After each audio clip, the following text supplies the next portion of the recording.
Certains cadrans sont interactifs. Quand on les voit sur l'Apple Watch, on peut les modifier.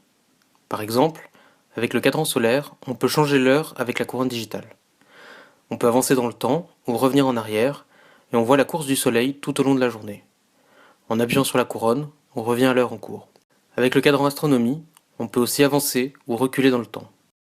La représentation de la planète évolue en temps réel et de façon réaliste. En touchant l'écran ou en pressant la couronne digitale, on revient au présent. Ce même cadran permet aussi d'afficher le système solaire et on change alors de jour avec la couronne digitale. Les positions des différentes planètes sont là encore réalistes. Ce même cadran permet enfin d'afficher la Lune et on peut alors visualiser ses différentes phases lunaires.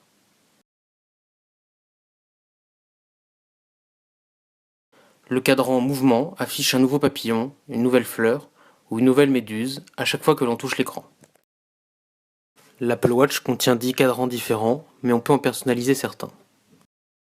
Pour changer de cadran, il faut utiliser la fonction Force Touch, c'est-à-dire appuyer fortement sur l'écran. On peut alors faire défiler tous les cadrans proposés par défaut et choisir celui que l'on souhaite avoir sur sa montre. Un bouton permet de personnaliser un cadran.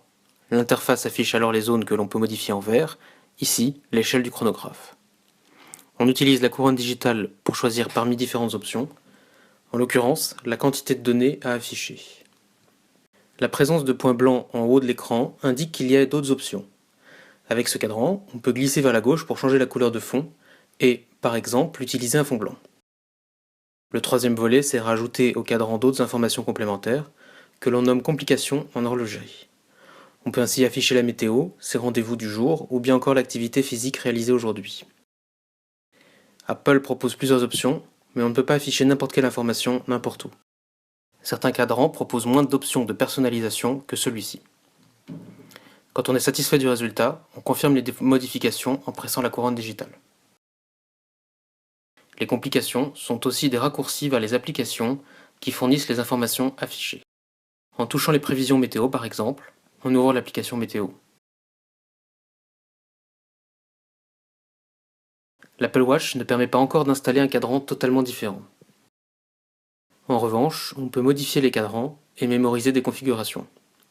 Ici par exemple, on modifie le cadran modulaire après avoir touché le plus qui permet de créer un cadran personnalisé. On va changer la couleur et choisir le bleu. On enregistre avec la couronne digitale et quand on revient à la liste de cadrans, on en a bien deux. Le cadran modulaire par défaut, affiché en blanc, et le nôtre en bleu.